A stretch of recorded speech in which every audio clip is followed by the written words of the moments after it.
বর্তমানে বাংলাদেশে মন্ত্রী আছে না নাই? আল্লাহ নবী যখন মদিনার রাষ্ট্রপতি ছিলেন তখন নবীর কতকগুলো মন্ত্রী ছিল। ধর্মমন্ত্রী হলেন আবু বকর, সুবহানাল্লাহ বলেন। ধর্মমন্ত্রীকে আইন মন্ত্রী হলেন হযরত ওমর। এই মন্ত্রীর নামগুলো দেখেন আর দপ্তরগুলো শোনেন। আইন মন্ত্রীর নাম কি? অর্থমন্ত্রী হলেন ওসমান গনি, অর্থমন্ত্রীকে। আর শিক্ষামন্ত্রী হলেন হযরত আলী। আমি এখানে 4টা মন্ত্রীর নাম করলাম। কয়টা? আপনার খালি খেয়াল করবেন যে দেখেন তো দপ্তরের সাথে মন্ত্রীর চরিত্রের মিল কেমন। ধর্মমন্ত্রী হলেন আবু বকর। আমাদের বাংলাদেশেও ধর্মমন্ত্রী আছে, কিন্তু বাইতুল মুকাররমে ইমামতি করবার দিলে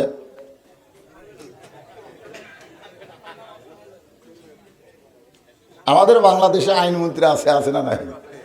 কার আইন চলতেছে, আল্লাহর না মানুষের? হযরত ওমর হচ্ছেন আইনমন্ত্রী, যার শানে আল্লাহ কোরআনের 23টা আয়াত নাজিল করেছে, সুবহানাল্লাহ বলেন। এখন ধর্মমন্ত্রী হয়তো আবু বকর কেমন ছিলেন, ছোট্ট একটা কথা শুনেন। মসজিদ নববীর মধ্যে আল্লাহ নবী বসে আছেন। এমন সময় ফেরেশতা জিবরাইল এসে নবীকে সালাম দিয়ে বলতেছে, ইয়া রাসূলুল্লাহ, আল্লাহ পাক আপনাকে আরশ থেকে সালাম দিয়েছে। কে সালাম দিয়েছে? নবী খুব খুশি হয়ে বললেন, আমি আল্লাহর দোস্ত, আল্লাহর নবী, এজন্য আল্লাহ আমাকে সালাম দিয়েছে।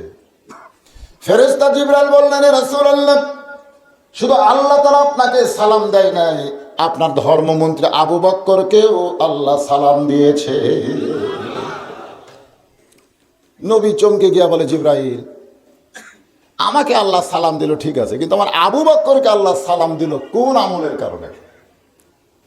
আবু বকর এমন কি আমল করেন যে আমল করার কারণে আরশের আল্লাহ তারে সালাম দেয়? জিবরাইল বলে, রাসূলুল্লাহ, আমি জানি না কোন আমলের কারণে আল্লাহ আবু বকরকে সালাম দেয়, এটা আমি জিবরাইল, কথা কর, আমি জিবরাইল জানি না। আল্লাহ রাসূল বললেন, আমিও তো জানি না। ফেরেশতা জিবরাইল বললেন, রাসূলুল্লাহ, আমিও জানি না, আপনিও জানেন না কোন আমলের কারণে আরশের আল্লাহ আবু বকরকে সালাম দিল। যদি জানতে চান তাহলে তদন্ত করে জেনে নেন। তদন্ত। আল্লাহ রাসূল বললেন, আমি নিজেই তদন্ত করবো। সুবহানাল্লাহ। আজকে আমাদের বাংলাদেশে তদন্ত আছে না নাই?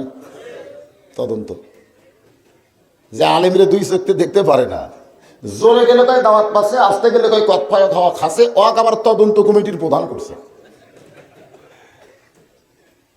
মামুনুল হক বউ নিয়ে ধরা পড়ে, সাংবাদিক বলে আপনার কাবির নামা আছে, আর পরিমণি বিয়ার আগেই পেটে বাচ্চা, একটা সাংবাদিকও যায় না। এইটাই হলো বাংলার তদন্ত। ধরে কোন কথা ঠিক? আজকে আলেমদের ব্যাপারে তদন্ত আছে। কারা করে? যারা 2 চোখে আলেমরে দেখবার পারে না, ওরে বানাইছে তদন্ত কমিটির প্রধান। আপনারা বলেন, তুই কি আলেমের পক্ষে রিপোর্ট দিবে? আল্লাহ নবী কোন সাহাবীকে তদন্ত কমিটিতে না দিয়ে নিজে তদন্ত করার জন্য বের হলেন। দুনিয়ার সবাই যখন ঘুমায় গেছে, এমন সময় নবী আমার চুপি চুপি আবু বকরের জানলার কাছে, বিষাক্ত সাপ ফেনা তুললে যেমন ফসফস ফসফস শব্দ হয়, আবু বকরের ঘরের ভিতর থেকে এমন কান্নার আওয়াজ আসতেছে। আল্লাহ নবী চমকে গেল, যে লোকটা জান্নাতের 1 নম্বর। সুবহানাল্লাহ কবেন না? এই দুনিয়াতে আল্লাহ 10 জন সাহাবীকে জান্নাতের সার্টিফিকেট দিয়েছেন। সমস্ত সাহাবীরাই জান্নাতি, জরিগান সুবহানাল্লাহ। কিন্তু 10 জনকে আল্লাহ একেবারে সার্টিফিকেট দিয়ে দিয়েছেন। তার মধ্যে 1 নম্বরের নাম কি? আবু বকর। আমার মায়েরা যারা পর্দার অন্তরে আছেন, ওনারা চিন্তা করতেছে, পুরুষের মধ্যে 1 নম্বর হলেন আবু বকর, আর নারীদের মধ্যে 1 নম্বর হলো খাদিজাতুল কুবরা। সুবহানাল্লাহ বলেন। হ্যাঁ, হুন্না লিবাসুল লাকুম ওয়া আনতুম লিবাসুল লাহুন্না। আমার মায়েরা যারা পর্দার অন্তরে আছেন, আমার রুহুল আমিন ছোট ভাই, তাদের ব্যাপারে তেমন কোনো ওয়াজ করেনি, আমি শুনলাম তো। আর এমন আজকে মাইক, ওই ঘরের মধ্যে কিছুই বোঝা যায় না, এখন ঝনঝন ঝনঝন করে। এখন মনে হয় ভালো হয়েছে একটু। অনেক মায়েরা এসেছে, আপনাদের চাইতে ওদের সংখ্যা কম না। সে মায়েরা যদি ভালো না হয়, আমরা যতই ভালো হওয়ার চেষ্টা করি, ভালো হওয়া যাবে? আপনি ঈশার নামাজ পড়ে বাড়ি যাবেন, বাড়ি যা দেখেন স্টার জলসার জি বাংলার হিন্দুদের পূজার বাদ্য লোলো লোকরা বাঁচতেছে। ধরে কোন কথা ঠিক কিনা? আপনি তো সামনে কাতারে নামাজ পড়ে 1 নম্বর মুসলমান, কিন্তু আপনার বউ আমার মায়েরা বোনেরা স্টার জলসা দেখা যতদিন পর্যন্ত না ছাড়বে, জি বাংলা দেখা যতদিন না ছাড়বে, ততদিন পর্যন্ত তাদের ওয়াজ শুনে কোনো লাভ হবে না। কোনো লাভ হবে? আমার মায়েরা যারা বসে আছেন, আপনাদের জন্য অসুস্থ শরীর নিয়ে ইনশাল্লাহ কিছু আলোচনা করব। ওদের জন্য কিছু আলোচনা করার দরকার আছে না? হ্যাঁ, আল্লাহ নবী চমকে গেলেন, যেই মানুষটা জান্নাতের 1 নম্বর, সেই মানুষটার ঘরের ভিতর থেকে নিশি রাতে গভীর রাত্রে কান্নার আওয়াজ আসতেছে। রাসূল আর কিছুই বললেন না, চলে গেলেন মসজিদে। 2 ওয়াক্ত নামাজের সালাম ফিরাই নবী সাহাবীর দিকে মুখ ঘুরাই। একটা হলো ফজর আর একটা হলো আসর। ফজরের নামাজের সালাম ফিরাই নবী তাকায় দেখে আবু বকরের 2টা চোখ রক্তের মতন লাল। আল্লাহ নবী বলেন, আবু বকর, তোমার সঙ্গে আমার গোপন কিছু গল্প আছে। যেই মাত্র নবী বলেছেন তোমার সঙ্গে আমার গোপন কিছু গল্প আছে, প্রত্যেকটা সাহাবী মসজিদ থেকে আপন মনে বের হয়ে যাচ্ছে। সুবহানাল্লাহ বলেন। আল্লাহ রাসূল কি বলেছেন? তোমার সঙ্গে আমার গোপন কিছু গল্প আছে। তখন প্রত্যেকটা সাহাবী কি বুঝলো? তারা বুঝলো যে নবী যখন আবু বকরের সঙ্গে গোপন গল্প করবে, তাহলে আমাদেরকে মসজিদের মধ্যে থাকা চলবে না। বলে কোন কথা ঠিক কিনা? এখন যদি কোনো ইমাম বলে, মুয়াজ্জিন সাহেব আপনার সঙ্গে আমার গোপন কিছু গল্প আছে, তাহলে মুসল্লিরা মসজিদ থেকে বের হবে? বরং মুসল্লিরা বলবে, হুজুর আপনি মুয়াজ্জিনকে নিয়ে বাহিরে যান। কারণ আল্লাহ নবীর সাহাবীরা নবীকে শুধু ইমাম মানতো না, নেতাও মানতো। জোরে কোন কথা ঠিক কিনা? আর এখনকার যুগের মুসল্লিরা ইমামকে শুধু ইমাম মানে, কিন্তু নেতা মানে না। যতদিন পর্যন্ত যে ইমামের পিছনে আপনি ইক্তেদা করতেছেন, সেই ইমাম যে দল করে ওই দল আপনি না করবেন, ততদিন পর্যন্ত আপনার একটা নামাজ কবুল হবে না, একটা নামাজ কবুল হবে না। কারণ আপনি যাকে ইক্তেদা করতেছেন ওই করে আল্লাহর দল, আর আপনি করেন শয়তানের দল, নামাজ হবে? কি মনে করতেছেন ইক্তেদাই তো বিহাদাল ইমাম মানে কি? এই কথা কয় নাই, এই ইমামকে আমি খালি এই মসজিদের মধ্যেই। আজকে আমাদের বাংলাদেশে কোরআনের রাষ্ট্র না থাকার কারণে শুধু হুজুরেরা মসজিদের ইমামতি করতেছে। যখন কোরআনের আইন যে বাংলাদেশ চলবে, সেদিন আপনাদের চেয়ারম্যানকে মসজিদের ইমামতি করা লাগবে। দরকার কথা ঠিক কিনা? আজকে আমাদের মতন গরিব ইমাম হক কথা বলতে পারতেছি না, কিন্তু চেয়ারম্যান যদি ইমাম হয়, তখন কি মনে করতেছেন তার হক কথা বলতে কোনো অসুবিধা আছে? কোনো অসুবিধা নেই। আমার এলাকার এক ইমাম সাহেব খালি বলছে, মসজিদের সামনে কাতারে চেয়ারে বসে নামাজ পড়লে কেমন হয়। আর বেশি বলেনি, যাই চেয়ারে বসে নামাজ পড়ে আমার সভাপতি। উনি কিন্তু না জায়েজ বা হারাম কিছুই কয়নি, খালি বলছে সামনে কাতারে চেয়ারে বসে নামাজ পড়লে কেমন হয়। এ কথা বলা মাত্র সভাপতি খাড়া হয়ে বলতেছে, তোমাকে বাদ দে নতুন ইমাম নেব, তোমাকে বাদ দে নতুন ইমাম নেব। তখন ইমাম জোরহাত করে বলতেছে, চাচা গরম হয় না, যেটা ভুল হয়ে বার হয়ে গেছে আর কোনোদিন বাড়াবে না, আর কোনোদিন বাড়াবে না। আজকে আমাদের সমাজের অবস্থা হলো এইরকম। ইজা আসাবাতুহুম মুসিবাতুন ক্বালু ইন্না লিল্লাহি ওয়া ইন্না ইলাইহি রাজিউন। সবচাইতে বড় বিপদ হলো মুসল্লি হয়ে ইমামের উপর চোখ রাঙ্গায়। এটা হলো সবচাইতে বড় বিপদ। সমাজের সবচাইতে বড় বিপদ মানুষ মরে না, সবচাইতে বড় বিপদ হলো ইমাম মরে যাওয়া। জোরে কোন কথা ঠিক কিনা? আজকে মানুষ মরলে আমরা ইন্না লিল্লাহ কই, অথচ মুসল্লি হয়ে ইমামকে চোখ রাঙ্গায়। আপনি ফতোয়া জানেন, কোন মুসল্লি যদি কোনোদিন ইমামকে চোখ রাঙ্গা রাগ করে একটা কথা বলে, ওই মুসল্লির ওই ইমামের পিছনে আর কোনোদিন নামাজ হবে না। এই জন্য ইমামকে চোখ রাঙ্গে কথা বলবেন না। ইমামের সাথে কথা বললে মাথা নিচু করে কথা বলা লাগবে। জোরে কোন কথা ঠিক? সমস্ত সাহাবীরা যখন বাইরে গেলেন, আল্লাহর নবী বলেন, আবু বকর তুমি গোপনে গোপনে এমন কি আমল করো যে আমল করার কারণে আরশের আল্লাহ তোমারে সালাম দেয়। সালামুন আলাইকুম তিবতুম ফাদখুলুহা খালিদিন। আল্লাহু আকবার, আল্লাহু আকবার। গাছের গোড়া কাটলে গাছটা যেমন ঠাস করে পড়ে যায়, আবু বকর তেমন মসজিদের মধ্যে পড়ে গিয়া কাটা মুরগির মতন ছটফট করে বলে, ইয়া রাসূলুল্লাহ, আমি জীবনে এমন কোন আমল করি নাই যে আমল করার কারণে আল্লাহ আমারে সালাম দিবে। এমন কোন আমল তো আমি করিনি ইয়া রাসূলুল্লাহ যে আমলের কারণে আল্লাহ আমারে সালাম দিবে। রাসূল আফসোস করে বলেন, আল্লাহ সালাম দিছে এ কথা শুনে তুমি খুশি হবে, বরং খুশি না হয়ে তুমি এরকম কাঁদতেছো কেন? একটা প্রধানমন্ত্রী সালাম দিলে আমাকে মশান বাড়বি না কমবি? চেয়ারম্যান তো ভোটের আগে ভালোই সালাম দিছে, কিন্তু ভোটের পরে এখন সালামের কাজ আদায় হবে। এখন আপনারা চেয়ারম্যানকে সালাম দিবেন, আসসালামু আলাইকুম চেয়ারম্যান সাহেব, চেয়ারম্যান একটা বারো আলাইকুম কবে না, খালি মাথা ঠোকাবে।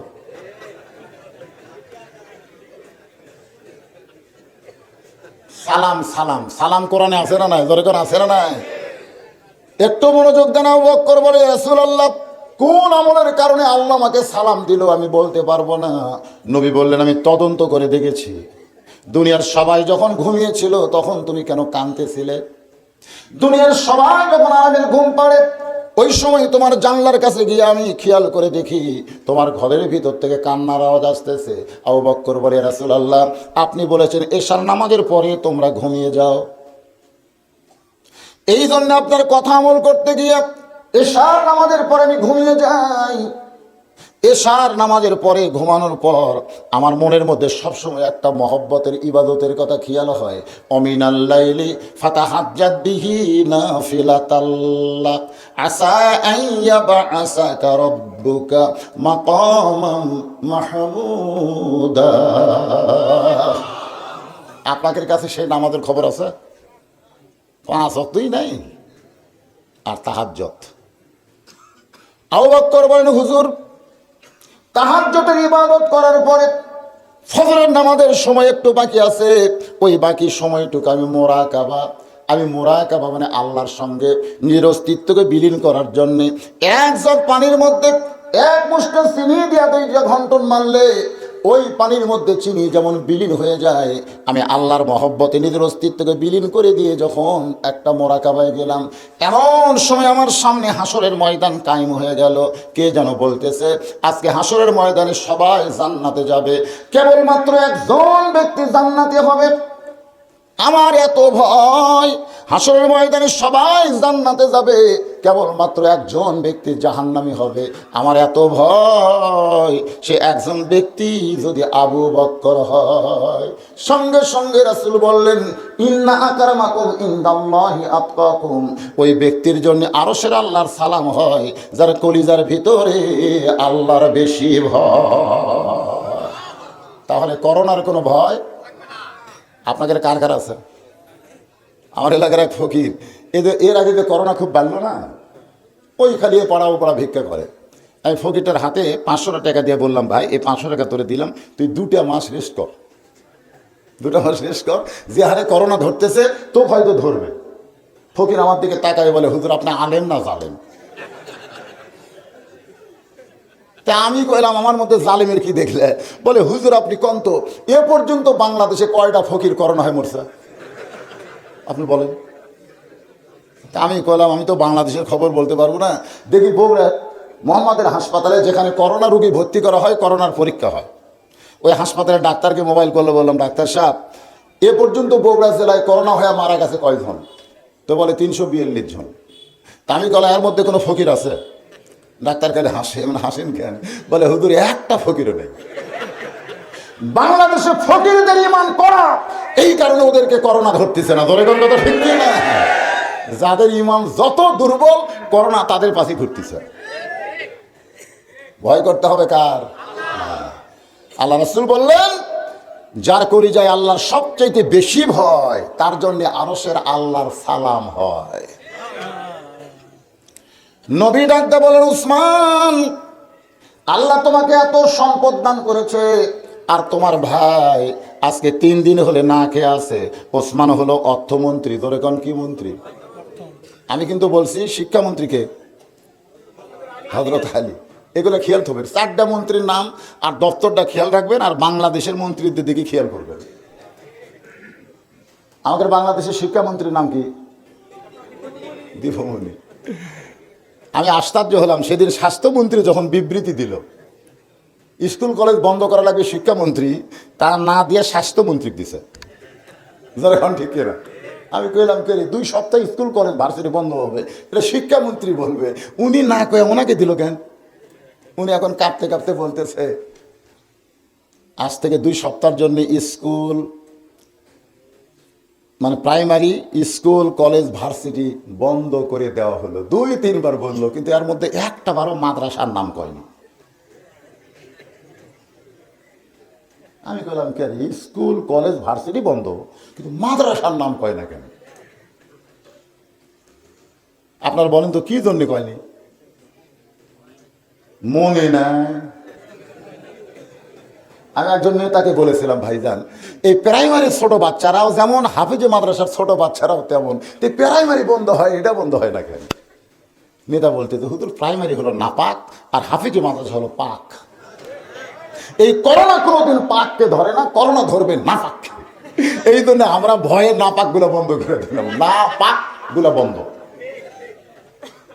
মানে স্কুল কলেজ ভার্সিটি হলো না পাক, ধরে কোন কি পাক, এই জন্য নাপাক গুলা বন্ধ আছে, পাক গুলা এখনো বন্ধ হয়নি, হবেও না ইনশাল্লাহ। আপনাকে কি মনে হয় বন্ধ হবে?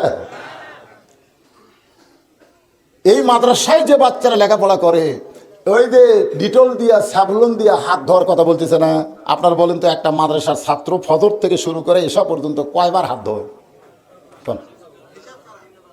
আরে নিম্ন পাম্প আর কি, খালি উজু করার সময় হাত ধোয়। ওরা যতবার উজু যায় কোরআন পড়ার কারণে বারবার তাদের উজু করতে হয়। ধরে কোন কথা ঠিক কিনা? এর আগেও হাফিজে মাদ্রাসা খোলা ছিল, করোনার ভিতরে একটা ছাত্র করোনা হয়ে মরেনি। ধরে কোন কথা ঠিক কিনা? বিশ্বাস করতে হবে, ভয় করতে হবে কাকে? শিক্ষামন্ত্রী হযরত আলী কেমন শিক্ষামন্ত্রী ছিলেন কিছুক্ষণ পরে বলবো, তার আগে বলতেছে অর্থমন্ত্রী ওসমান গনিকে রাসূল বলে, ওসমান আল্লাহ তোমাকে এত সম্পদ দান করেছে, আর তোমার ভাই আজকে 3 দিন হলে না খাওয়া। খুব খেয়াল করবেন, আল্লাহ তোমাকে এত সম্পদ দান করেছে, তার মানে সম্পদের মালিককে? আরো জোরে জোরসে বলুন।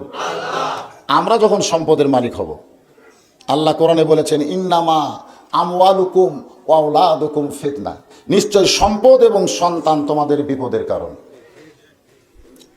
ওসমান মন্ত্রী কেমন অর্থমন্ত্রী ছিলেন, ওসমান গনি কেমন অর্থমন্ত্রী ছিলেন, একটু মনোযোগ দিয়ে শোনেন। নবীর দরবারে একজন সাহাবী এসে বলতেছে, রাসূলুল্লাহ আজকে কয়েকদিন হলে খাওয়া দাওয়া করি নাই, যদি পারেন আল্লাহর রাস্তায় আমাকে একটু সহযোগিতা করেন। সঙ্গে সঙ্গে নবী এভাবে জুব্বা উঠালেন। সাহাবী তাকায় দেখে নবী ক্ষুধার জ্বালায় পেটে পাথর বেঁধে বসে আছে। সাহাবী যখন নবীর কাছ থেকে যাবার চাই, নবী ডাক দিয়ে বললেন কোথায় যাবা? বলে হুজুর আপনি যেই অভাব নিয়ে বসে আছেন, আপনি আমারে কেমনে সহযোগিতা করবেন? আল্লাহ নবী বললেন, সাহাবী আমি তোমাকে সাহায্য করতে না পারি, কিন্তু আমার একজন সাহাবী আছে যার নাম হইল ওসমান। এজলেস, একটু বসো, একটু বসো। আল্লাহ নবী সাহাবীকে বসাই দিলেন, ডাক দিলেন আলী। সঙ্গে সঙ্গে হযরত আলী বলে লব্বাইক রাসূলুল্লাহ, আমারে ডাকলেন কেন? আল্লাহ রাসূল বললেন দেখো তোমার ভাই কয়েকদিন হলে না খেয়ে আছে। আলী বলতেছে ওনার চাইতে আমি বেশি না খেয়ে আছি, আমার ডাকা লাভ কি? আল্লাহ রাসূল বললেন তোমাকে দান করার জন্যে, কিছু দেওয়ার জন্য ডাকি নাই, তোমাকে ডাকেছি একটা চিঠি লেখার জন্য। কি লেখার জন্যে? একটা চিঠি লেখো ওসমানের কাছে, চিঠির মধ্যে অঙ্ক বসাই দাও 2000। কয় হাজার? 2000 টাকার অঙ্ক বসাই দাও। এই চিঠি ওসমান গনির কাছে দেওয়ার সঙ্গে সঙ্গে ওসমান গনি যেন তাকে 2000 টাকা দান করে দেয়। হযরত আলী চিঠি লিখলেন 2000 টাকা, নিচে আল্লাহর নবীর নাম লিখে দিলেন। এই চিঠি লেখার হুকুম করেছে কে? আল্লাহর নবী। নিচে নবীর নাম লেখায় দিলেন। গরিব সাহাবী চিঠি এখানে নিয়ে ওসমান গনির দরবারে গিয়ে দেখে ওসমান গনি আর কেশিয়ার দুইজন ঝগড়া করতেছে। ওসমান গনি কিছুক্ষণ পরপরই বলতেছে 4 আনার হিসাব দে। সকাল থেকে হিসাব করলি এখন পর্যন্ত 4 আনার মিল করতে পারিস নাই, যতক্ষণ পর্যন্ত 4 আনার হিসাব না দিবি ততক্ষণ পর্যন্ত তোর ছুটি নেই। গরিব সিটির দিকে তাকায় চিন্তা করে যে সিটির মধ্যে 2000 টাকার অঙ্ক লেখা আছে, আর ওসমান গনি 4 আনার জন্য কেশিয়ারকে ধরছে। এই বেটা কোনোদিন 2000 টাকা দান করবে না। নবীর দরবারে গিয়ে বলে, রাসূলুল্লাহ আপনি দিবার পারবেন না ঠিক আছে, কিন্তু এমন কৃপণের কাছে আমার কেন পাঠাইলেন? আল্লাহ নবী বলে, তুমি কি চিঠিখানা দিছো? বলে, যে পরিবেশ দেখলাম দেওয়ার সুযোগ পাই নাই। নবী বলেন, আবার যাও। আল্লাহর নবী বলেন, আবার যাও। নবীর কথা মতো গরিব সাহাবী ওসমান গনির দরবারে গিয়ে দেখে কেশারের কপাল ঘাম টপ টপ করে পড়তেছে, আর ওসমান গনি কিছুক্ষণ পরে বলতে, 4 আনার হিসাব দে, 4 আনার হিসাব দে। গরিব মনে মনে কয় 1-8 ঘন্টা হয়ে গেল, এরপরেও যে বেটা 4 আনার হিসাব ছাড়ে না, সে কোনোদিন 2000 টাকা দান করবে না। আবার নবীর কাছে গেলে নবী আবার পাঠায় দিবে। না খাইয়া বসে থাকা যায়, কিন্তু না খাইয়া অযথা ঘোরা যায় না। জোরে কোন কথা ঠিক কিনা? আমার এলাকার এক ফকির এক বাড়িতে ভিক্ষা নিয়ে মাঝখানে 2 বাড়ি বাদ দিয়ে আরেক বাড়িতে ভিক্ষা চাইছে। আমি ফকিরের অবস্থা দেখে চমকে গেলাম, কে রে মাঝখানে 2 বাড়ির দোষ কি? আমি ফকিরকে কি বললাম, কে ভাই ওই বাড়ির দরজাত ভিক্ষা চাইলেন, মাঝখানে 2 দরজা বাদ দিলেন, আবার এই দরজাত খাড়া হলেন, কারণ কি? বলে, হুজুর আপনি ভিক্ষা করেন। আমি বললাম, না। তাহলে কি বুঝবেন? ফকির হলেই বুঝবেন কেন 2 দরজা বাদ দিলাম। আমি কইলাম, ফকির হইয়া বোঝা লাগবে কেন, তোমার কাছ থেকে বোঝা যাবে না? বলতে তোদের এই 2 দরজাত কমপক্ষে 10 বার ভিক্ষা চাইছি, কমপক্ষে। এর আগে প্রত্যেকবারই বলেছে মাফ করো। তো যারা ফকিরের চাইতে মাফ, ফকিরের কাছে মাফ চায়, এদের চাইতে বড় ফকির দুনিয়াতে কেউ নেই। এদের আল্লাহর হস্তে এই 2 বাড়ি তালাক দিছি। হুজুর আমার সময়ের দাম আছে, আপনি কি মনে করছেন আমার সময়ের দাম নেই? যদি ভিক্ষা পাওয়া খাবে না, সেটি ফকির দাঁড়াবে না। পরপর 2 বার গেলাম, একই অবস্থা। কেশিয়ারের ঘাম টপ টপ করে পড়তেছে, আর কিছুক্ষণ পরে বলতেছে 4 আনার হিসাব দেয়া। আবার নবীর কাছে গেলে নবী পাঠাই দিবে, দরকার নাই। এই গোপন রাস্তা দেয়া পালাবার চাই। গরিব সাহাবী পকেটের মধ্যে চিঠি রাইখে গোপন রাস্তা দিয়ে যখন পালাবার চায়, এমন সময় তাকে দেখে রাস্তার মাথায় হযরত আলী দাঁড়ায় আছে। কে দাঁড়ায় আছে? আলী বলতেছে, কে রে ভাই? এ ভাই, আমি তোরে চিঠি লিখে দিলাম, 2 টাকা আমাকে হাদিয়া দে। 2 টাকা হাদিয়া দিবি না?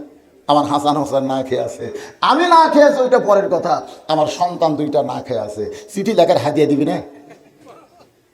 গরিব সাহাবী কান্দের বলানি, এই চিঠি পকেটে, চিঠির বিনিময়ে কিছুই পাই নাই, কিন্তু পাইলে তো আপনি বুঝতে পারতেন। আলী বলতে, কেন পাও নাই? বলে, যে পরিবেশ দেখলাম। তুমি কি তার চিঠি দেওনি? বলে, দেওয়ার সুযোগ পাই নাই।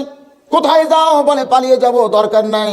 আলী বলতেছেন, রে সাহাবী, আল্লাহর নবী যেই কাজটা করেন, এটা নবী করে না, বরং আল্লাহ করায়। মা ইয়ান্তিকু আনিল হাওয়া ইন হুয়া ইল্লা ওয়াহয়ুহা। যাও, আবার যাও। এখন আসাদুল্লাহিল গালিব, আলী শুধু জ্ঞানের দিক দিয়ে 1 নম্বর না, শক্তির দিক দিয়ে কেমন? আমার গোলামীর ভাই তো জিহাদি, অনেক ওয়াজ করছে জিহাদের, কিন্তু আমরা যখন জিহাদের ওয়াজ করতে যাব, হযরত আলীর কিছু অংশ আনতেই হবে। জোরে খান কথা ঠিক কিনা? আপনারা বলেন তো, শুধু একটা যুদ্ধ বাদ দিয়ে প্রত্যেকটা যুদ্ধের যিনি সেনাপতি ছিলেন, তার নাম হচ্ছে হযরত আলী। জোরে খান সুবহানাল্লাহ। হিসাব বলতেছে 53, প্রত্যেকটা জিহাদের সেনাপতি।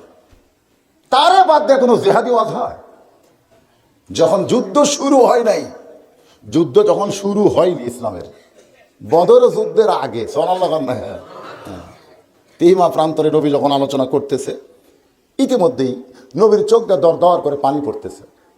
সাহাবেরা বললেন, হুজুর এত সুন্দর কথা আপনি বলতেছেন, আর আমরা কলিজার খাতায় নোট করতেছি, আপনার চোখ দিয়ে পানি পড়ে কেন? আল্লাহ রাসূল বললেন, তোমরা তো জানো না, এই মুহূর্তে আল্লাহ পাক আমাকে জানাইছে, এই মুহূর্তে আল্লাহ আমাকে জানাইছে, মক্কার সবচাইতে বড় বীর, সবচাইতে বড় কি বীর, নাম হলো আমর, উমর না, আমর। প্রতি সন্ধ্যায় 21 কেজি খাদ্য খায়। প্রতি সন্ধ্যায় যে খাদ্য খায়, তার ওজন হলো 21 কেজি। কয় কেজি? আর জিহাদের ময়দানে যে তরবারি নিয়ে যায়, তার ওজন হলো 3.5 মণ। 3.5 মণ করে তরবারি নিয়ে যুদ্ধ করতে যায়, প্রতি সন্ধ্যায় 21 কেজি খাদ্য খায়। সেই আমর কাবা শরীফ সে শপথ করছে, আব্দুল্লাহর বেটা আমাদের নবীর মাথা পৃথক না করা পর্যন্ত দুনিয়ার কোনো খাদ্য পানি পান করবে না। কাবা শরীফ সিয়া শপথ করছে। সে আমর আসতেছে আমার দেহ থেকে মস্তক বিচ্ছিন্ন করার জন্যে। এই খবর শুনে আমার চোখ দিয়ে দর দর করে পানি আসতেছে। ওসমান গনি বললেন, ইয়া রাসূলুল্লাহ, আমরা একটা দোয়া করি। আমরা কি করি? দোয়া করি। এখন যেরকম দোয়া কথায় কথায় দোয়া, কথায় কথায় কি দোয়া বলতেছে, হুজুর এই আলেমগুলো সব জেলত বন্দি হচ্ছে, দোয়া করি হুজুর। দোয়া করলে আলেমগুলো বাড়াবে। সাইদি হুজুরের জন্য কম দোয়া হচ্ছে, এ কথা কম দোয়া হচ্ছে, কিন্তু না। ওসমান গনি যিনি সবচাইতে নরম কলিজার মানুষ, তিনি বললেন হুজুর দোয়া করি। আল্লাহ নবী সমস্ত সাহাবীদের নিয়ে দোয়া করতেছেন, দোয়া যেই করবার যাচ্ছেন ইতিমধ্যে আল্লাহ পাক জানাইলেন, হুজুর খালি দোয়া করার জন্য আপনাকে দুনিয়াতে পাঠাই নাই, যে দুইটা হাত দিয়ে দোয়া করেন এই দুইটা হাত কিন্তু শুধু দোয়া দর করার হাত না, দুইটা হাত তরবারি করার ধরারও হাত। জোরে কর কথা ঠিক কিনা? এই দুইটা হাত কিন্তু লাঠি ধরারও হাত। এই সিরাজগঞ্জে একটা মাহফিল, আইদুল হক জিহাদি বক্তা থানা থেকে বলেছে আইদুল হক জিহাদি যদি আসে মাহফিল ভেঙে দেওয়া হবে। এখন কমিটির লোকের আইদুল হক জিহাদিকে বলছে, হুজুর আপনি আসলে তো মাহফিল করবার দিবে না। বলে ঠিক আছে আমিও যাবো, মাহফিল হবে। বলে কেমনে? বলে তোমরা 200 জন লোক 2.5 হাত করে একটা লাঠি কাটো। কয়শো জন? 200 জন লোক 2.5 হাত করে একটা লাঠি।